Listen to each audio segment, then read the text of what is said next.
headings here. Welcome and good afternoon. Live stream is now on, so welcome to those joining by live stream. The agenda is set out, so I'll confirm the agenda. Apologies. An apology from Councillor Tom Campbell, and also note apology from the Chief Executive. Move. Thank you, Darren. Thank you, Leslie. All those in favour, please say aye. Aye. Against, carried. Thank you. Let's move straight to the minutes of the last meeting on the 17th of December. Happy to move Thank those. you, Leslie. Thank you, Darren. Are there any comments, amendments? If not, all those in favour, please say aye. Aye. Against, carried. Thank you. Health and safety. Touch. Trudy. Tag team.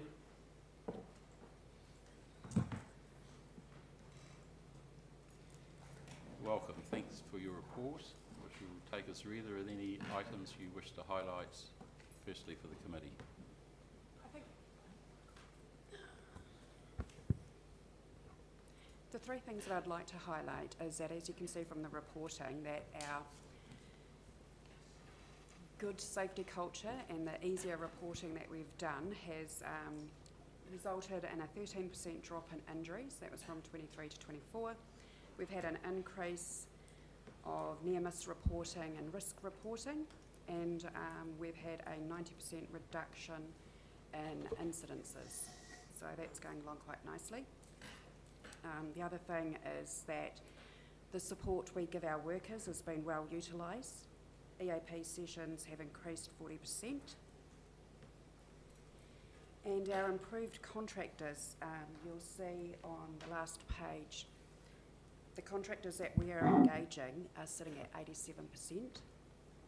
The average for New Zealand is 84%. So that shows our engagement with contractors are of a higher quality.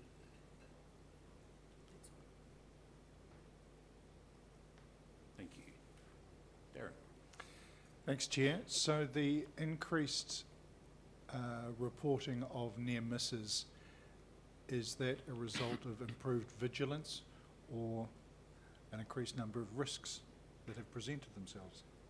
I actually think it's an increased change in culture, is that people understand health and safety is important. We've got an easy way for them to report things now, just with their QR code, and that they're actually seen it's important to report these risks, we do something about it so they don't get injured. Thank you.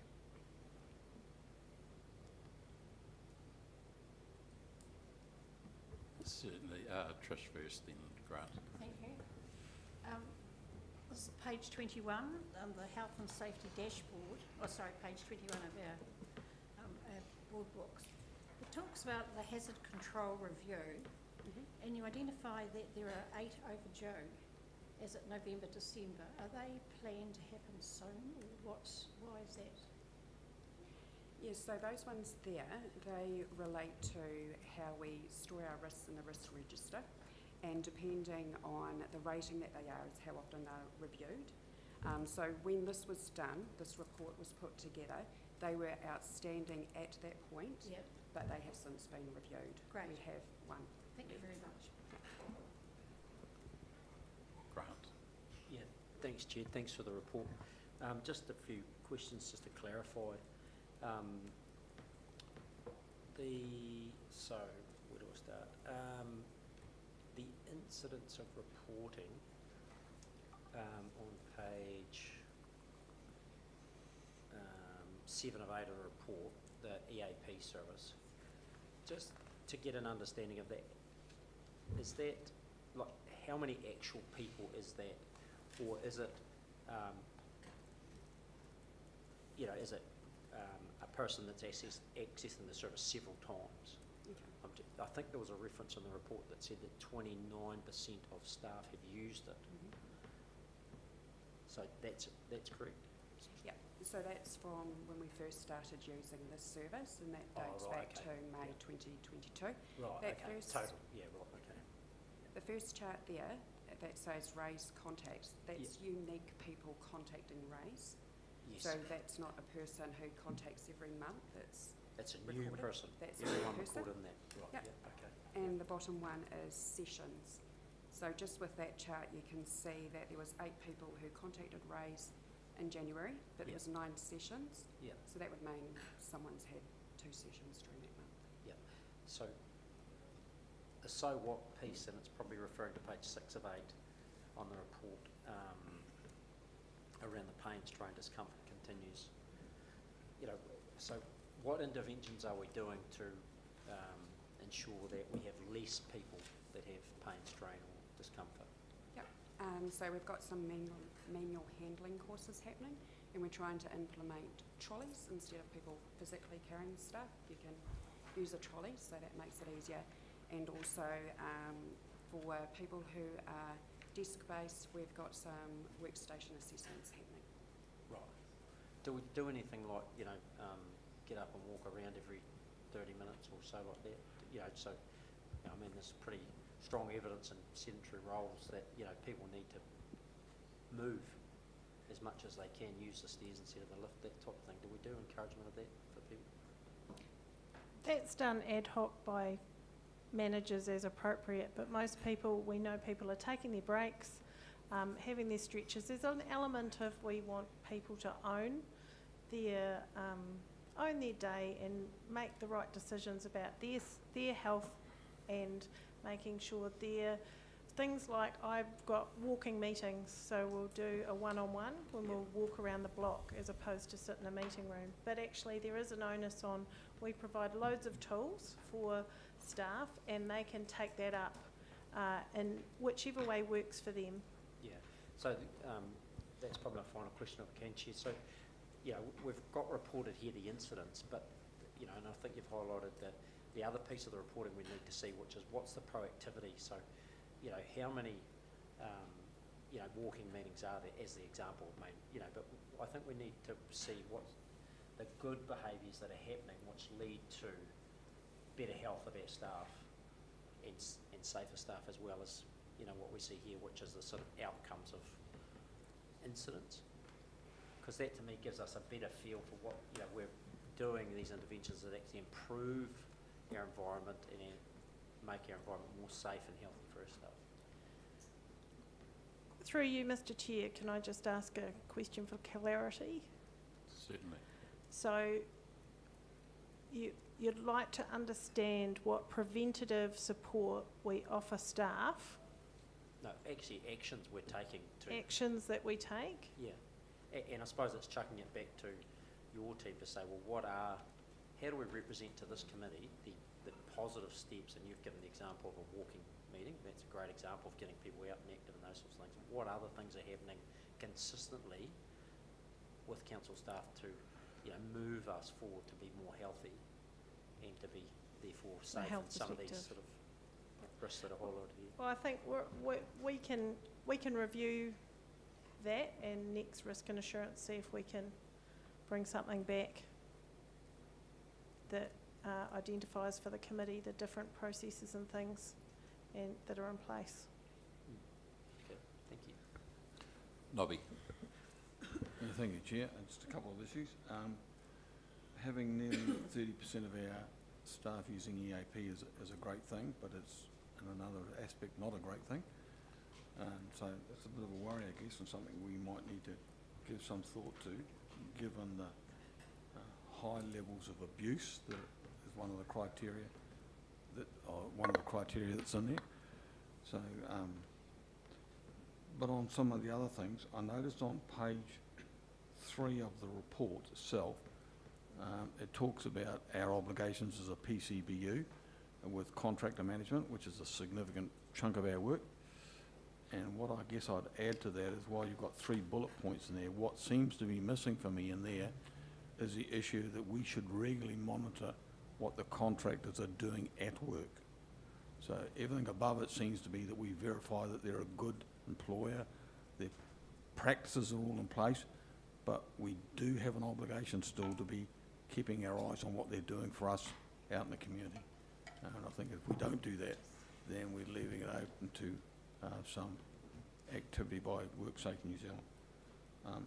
The other issue is the issue of, which is what Grant was referring to, which is the strains and things, especially around computer work. And I know some organisations now have gone to computer technology where you can't do more than about 20 minutes on a computer before it locks you out.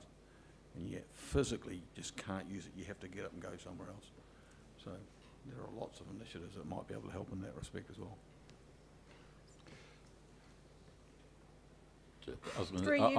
Can I just add to note, before you respond, you can cover it in once. I was going to also question the EAP service, because in the past we have had a breakdown of the areas that is used, so it's whether it's outside the work environment or within. So I think that would be useful and help answer Nobby's question also. But sorry, carry on.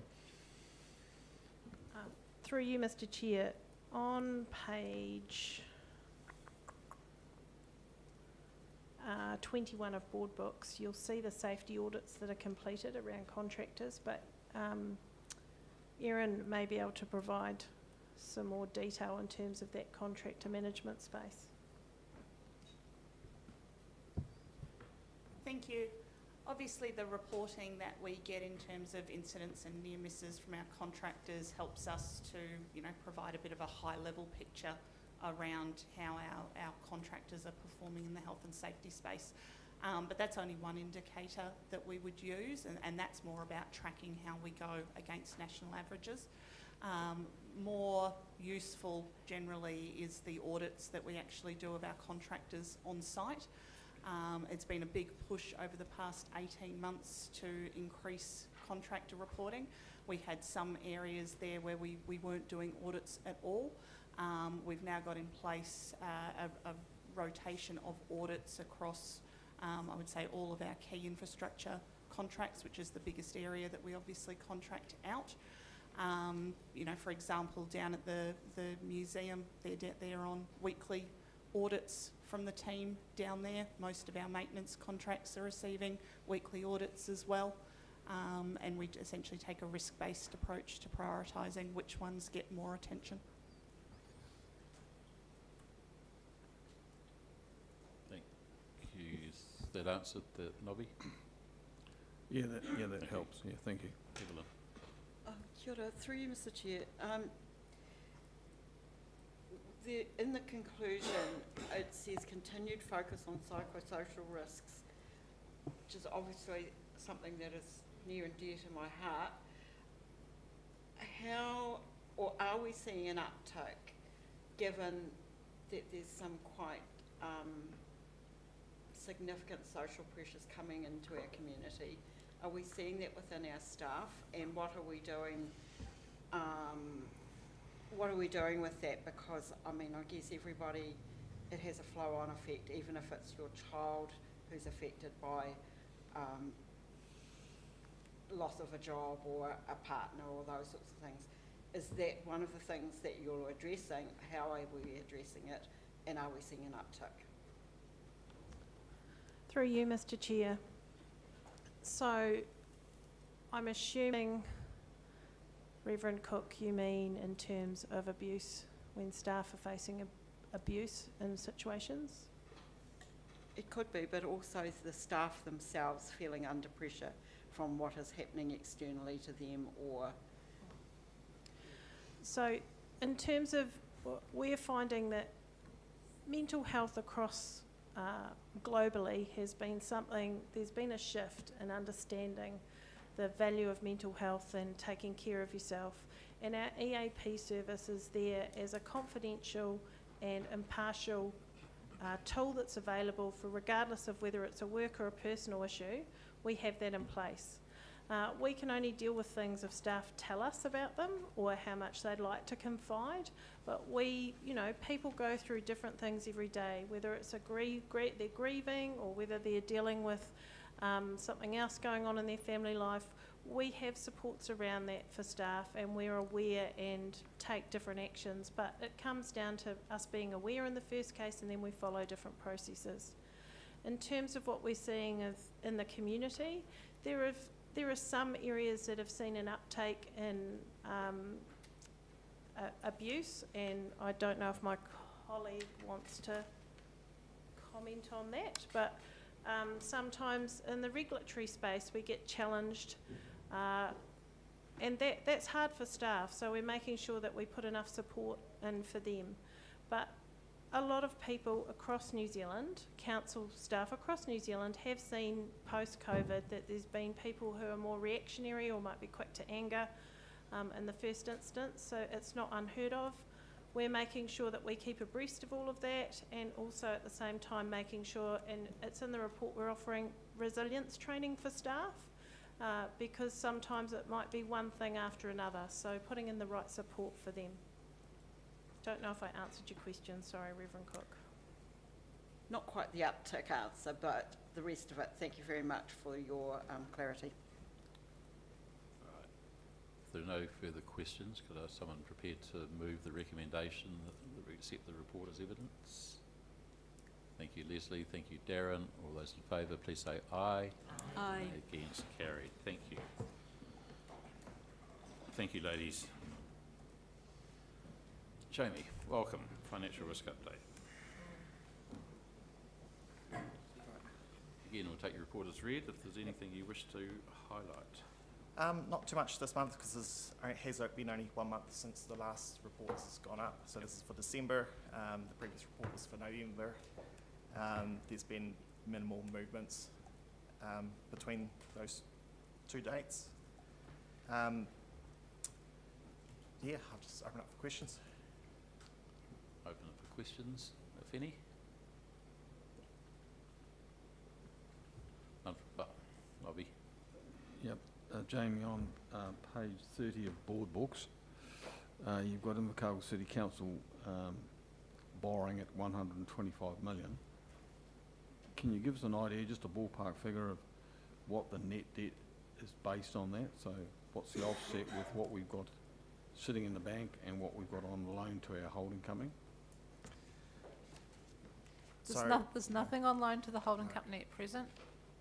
These won't have any of the ICL debt in it. It will have some ICL Has debt. that some we've had ICL. fund. Yes, I think that's 18, 19 million off the top of my head. Yep. So when we talk about our net debt,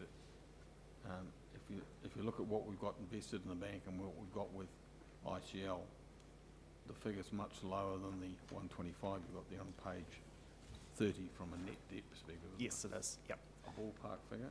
Don't want to track you on that, but I think it was net debt position was about 90 million. yeah, okay, that's fine. Thank you. Grant. Yeah, thanks, Chair. Jim, just want to understand the margin piece here. So on page 27 of board books, the economic commentary, it notes the 10-year swap rate at 393, and then on page 30 of board books, the funding profile of the debt going out, you've got margin at 0.56, but then if you go to the next page on the overall cost of the debt, which is page 31, if I take the 10-year swap rate and add a margin of, I think we said 160, it doesn't correlate with what the costs of the borrowing are. So have I got that wrong, or what actual margin do we pay on the LGFA funding? Yep. So the margin we pay on LGFA is in that second column on page 31. Yeah, for the 10 years, so it goes out Yep. as you go along. Yeah. Yep. So that's the net margin. There's no other margin on that. Not that I'm aware of, no. No, it's a straight margin. Okay, The- so therefore that margin's included in the rate, which is in the next column of 5.35. And so in the April 37. 37. So on that page, if I look at it, is the different types of borrowing you can get from LGFA at present, or at the time that paper was done by things. So whether that's floating rate bonds, floating rate notes, or a margin normally running off 90-day, isn't it? Yes, Yeah. it is. Yep. So, yeah, so that's just the different types of funding rates that they're offering. Oh, no, FRN's fixed rate notes, sorry, Yeah. fixed rate bonds. So it's whether we're doing fixed or floating, and that just shows the margin, and it's normally done off the 90-day bank bill rate, that margin, from memory. Yes, Yeah, correct. so if you take the 10-year swap rate, which is 393, and you take the borrowing cost for 10 years currently at 526, your margin's actually not 109, it's more like 129. So I just, how transparent are they being of our margin? They are particularly transparent when you read their, So why is there a their difference in their documents. rates between swap plus margin versus their rate? I haven't gone and looked at it closely in the last while, but they're giving us information every week based on how the rates are moved. This is at a point in time that Bancorp have done this bit, but we can certainly bring Miles in at the next meeting to discuss how the LGFA funding, Yeah, because Works. the cards are done at the same time, they both say 31 December, so, yeah. Having come from that area, what margin you think you got and what you've actually got, you need to keep a close eye on, so. So I'm sure it's right, but yeah, there'll be an when we do explanation to it. borrowings with them, they are very specific of what the margin is on each borrowings. But do we check it back against swap rate, just to confirm? yeah, because if we're floating, we're putting swaps in at the same place as Yep. same time as we're borrowing. No, but do we check it against the market rate, Yes. so 10-year euro? Okay, thank you. All right, thank you for that assurance. Given that, you prepared to Yeah. move, thank you, Grant, move the financial risk update? That was seconded, please. Oh, second from the chair. All those in favour, please say aye. Aye. Against, carried. Thank you, Jamie.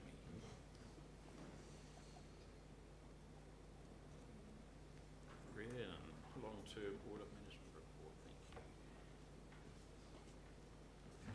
Welcome, again, take it as read and ask you if there's anything you wish to highlight.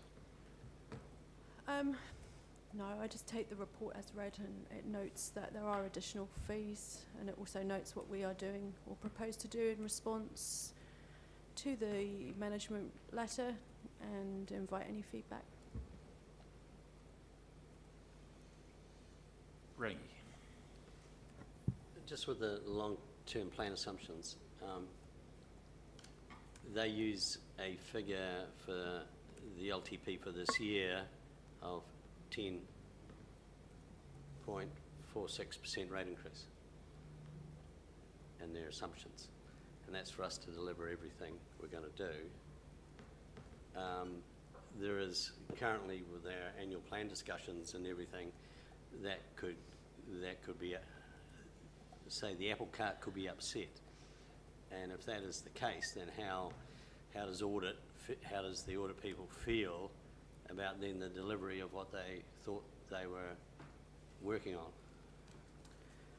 So, can I just clarify that information? So, the assumptions relate to the underlying economic pieces like interest rates and inflation. Are you referring to the Revenue. unsmoothed rates increase? Well, yeah, well, they state that they look at our revenue, which comes from rates. And if we're going to alter our revenue by having less rates,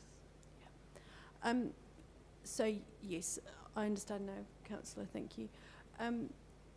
There would be a point at which the changes we might make through the annual plan, as we discussed at the recent workshop, would reach the level that would trigger an LTP amendment, and we are not at that point yet in terms of what we are what proposing. is the threshold? What is the margin that would trigger? It would be a margin of a significant change that would trigger us no longer being in line with the financial infrastructure strategy. And We're would not we at that point. need a re-audited? For an LTP amendment, yes. And the cost of the re-auditing? Just a guess. The And the time available to do that? Obviously, these are busy people.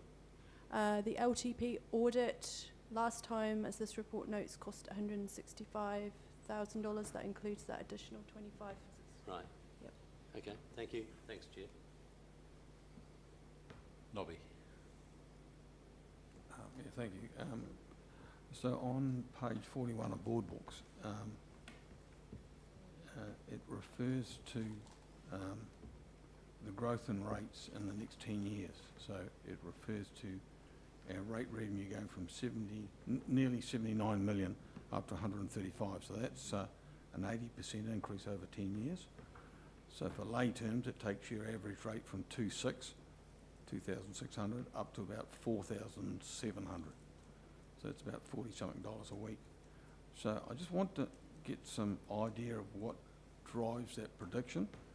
Is it the medium range of what they think the wastewater is going to cost us at Clifton, the alternative water supply, and the depreciation of assets?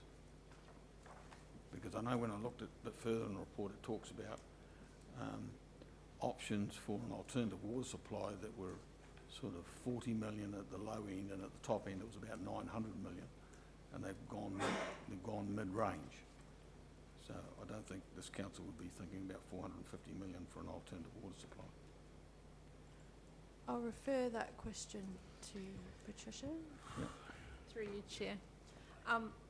The assumptions underlying that rates increase were the full 10 years of budgets, which we carefully worked through the long-term plan process, and we came up with assumptions that we were workshopped through with yourselves that included the aspects of the capital program, which included Bluff. It also included an amount in there for alternate water out in about year 7 or 8. And those were built up. Things like water, which you've referred to there, Mayor, was we actually sort of we had to calculate how much water would cost and what the rates impact of water would be, and that's how we got those rates increases. And it's literally an increase on rates revenue, not particularly the rates percentage that most people will see, because we are factoring in a small amount of growth within the city over that 10-year period as well. So it'd be helpful to know at some later stage, maybe before we get to the annual plan decision a couple of months from now, what would happen to some of those figures if, for argument's sake, Clifton was only a $20 million cost in the LTP as opposed to a $200 million cost, given that we factored in the mid-range of about 100 million. Yeah. So if we only spent 20 million as opposed to 100 million, which is what we forecast in, what would that do to our figures going forward? I'm not asking for a question now, just it would be helpful to know that. That will be something we would consider during the next LTP rather than as an annual plan, because we're only looking at 1 year and looking at the current year's position. Yep. It doesn't look at any future capital. Okay. Thank you. Yeah, just to confirm, on page 8, near Clark, it says at the bottom paragraph they've taken the midpoint of those infrastructure projects. Yep. Yeah, so. Yeah, but the midpoints. Yeah, I know, it still could be different. Could be 100 million difference. Yeah, I think you asked, what have they taken? What was I going to say? Just on page 40 of board books, or page 5 of the report, in paragraph 3, auditing underlying information, request information was generally provided. What does he mean by that? That they generally got it in good time. Sometimes the information wasn't provided, or was provided very late in the audit process. So it was the timing he's referring to there? Timing and actually receiving information of good quality. Right, okay. So have we reflected on that? We have. We spent a lot of time actually chasing people up during a lot of the Rhiannon and her team and the finance team do a lot of work getting the information to audit. There may be 300-400 pieces of information that they're needing, but we actually, getting people who would not normally deal with the auditors to have to provide it is a challenge. Yeah. And just a bouquet on top of page 7, just noting the auditor said, the financial strategy is prudent and appropriate for that and reflects the LTP. I think that's important that we don't pass that comment, because there was a lot of work went into that, and it's reassuring at this level to see that comment from the auditor. So, thank you. Sophie, Rhiannon, did you have a comment? Just on that matter, Councillor, around response, that forms the body of my cover report, what we are doing in response to the audit management. Yeah. So you'll see point 1 around the timeliness of information, and point 2 which were two specific types of information that the auditors were drawing attention to. So we have noted mitigations and proposed response on that, recognising challenges on those very complex large projects in Yes. terms of scoping and delivery, which is always a challenge on major infrastructure work like that. So I Yeah. think timeliness is our area of focus, and the development of the full scale of information is not always possible. Within this LTP cycle, it might be the next LTP cycle. Thank you. Thanks. Nobby, did you have? Yeah, just in reference to the letter from the auditor about next year's fees, I guess it's no secret that I've raised with the Local Government New Zealand and with the Auditor General himself that I just think the escalating costs of audit are getting out of hand, and that we shouldn't continue to have the volume we have. As I've said in the past, if we've audited something every year for the last 10 years and found nothing of concern and it's low risk, we shouldn't continue to order it. We should order it every 3 years to keep that list down. And when I look at this letter here, and it says that they're going to contract another 93.5 hours, which we don't have any choice on, I might add, that works out to an auditor rate of $277 an hour. Well, that's $100 more than we pay the chief executive of this organisation, and I just think that's outrageous, that we have to wear those costs when we have absolutely no choice. And we're not talking about small amounts of money here. If you go back the last 2 or 3 years, we've gone up hundreds of thousands of dollars in our audit costs. So I just want to flag that, I guess. Before I get a response, I was going to ask a similar question as to what negotiation you've had, if any, to arrive at the $25,000 figure and pushback. Yeah. I have been talking with the auditor in relation to that. I am still waiting for a breakdown. We had this paper prepared before we could actually get calendars to align. I am waiting for a breakdown, but the bulk of that 25,000, I've been told verbally, sits with the reviewing of the property valuations and the additional work on the Clifton wastewater treatment plant and alternate water figures, which was the bulk of it. A small amount of it was the other two aspects. They have taken they've taken about a 50% write-off of what the amount over was for the audit. But I haven't said yes yet. So we're going to move these recommendations and subject, I'm not going to put subject to, but with hopeful that you'll negotiate something slightly more favourable. In the next week. Excellent. Nobby. Well, in light of what Patricia just said, that she hasn't said yes yet, I mean, I think we should push back on the letter from Chrissy, our lead auditor, to say that while they're suggesting 93.5 hours at that 25,000 rate, that is unsatisfactory to us. They should find cost savings elsewhere in the audit. The independent chair is happy to get involved in those discussions should you say need it. Leslie. Thanks, Mr. Chair. I was just going to suggest perhaps I could move the first 3 recommendations and we could discuss the 4th one separately, since it's the one that might need another sentence or a slight amendment. Right. In there. In the essence of time, Happy it's to move probably the first easier. 3. So thank you, Leslie. I'll take the first 3 recommendations. Over seconder for those. Thank you, Grant. All those in favour, please say aye. Aye. Aye. Against. Abstentions carried. Thank you. All right. We'll come to 4. You're going to suggest another sentence? Are you asking me Can- or asking the Mayor? I'm asking the committee. Just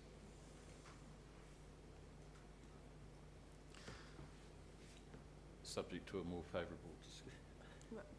Perhaps rather than confirm the additional unbudgeted expenditure, acknowledge the additional unbudgeted expenditure and leave it for finalisation of with Chair- me Chair. to approve in conjunction with staff at a figure not more than. Yes. Sorry, Red? Yeah, yeah. Shall we get some words to something like acknowledge the information on the additional unbudgeted expenditure on the long-term plan audit fees of 25,918 and leave it to the decision of the Chair of Risk and Audit Chair in conjunction with appropriate staff. in conjunction with appropriate staff to reach a final agreed figure, which will be no larger than $25,918. Which will be less than. Which will be less than. There may well be a shorter way of saying it. That encompasses the, It's an audit threat way. So acknowledges the additional unbudgeted expenditure on fees. I think our audit fees the last 3 years have gone up. That negotiations are. I would go.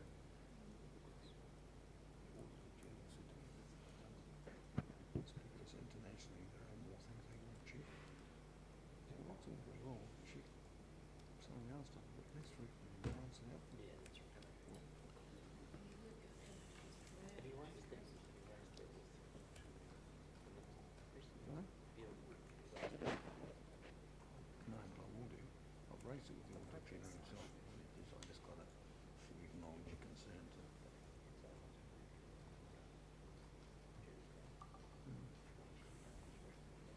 Oh, of course, I've asked local government to look, because everybody's complaining about it. But we don't know where that's gone.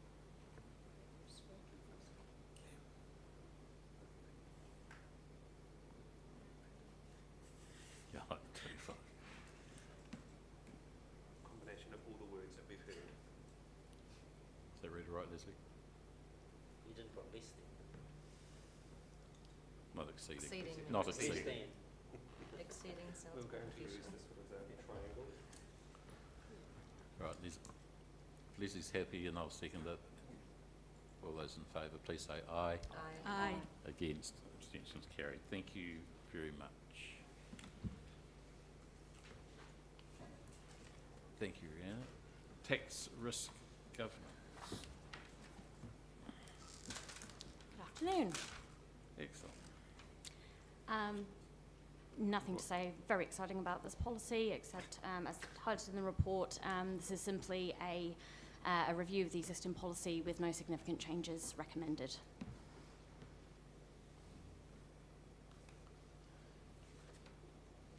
Questions of the committee? Happy to move the 3 recommendations, Chair. Just want to ensure that the, firstly, the policy that you adopt into your either internal audit or review the actual looking at specific items? The finance team have reviewed it.